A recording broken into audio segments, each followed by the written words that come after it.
saan dapat natin inilalagay si Jesus?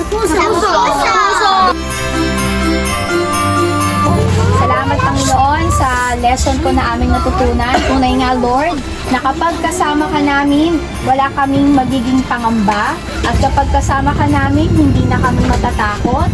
Salamat sa mga salita mo na nagbibigay sa amin ng pangako, na nagsasabing, Ikaw ang Emmanuel, Ikaw ay sumasa amin. Ikaw ang Diyos na kasama namin sa lahat ng sitwasyon. Amen!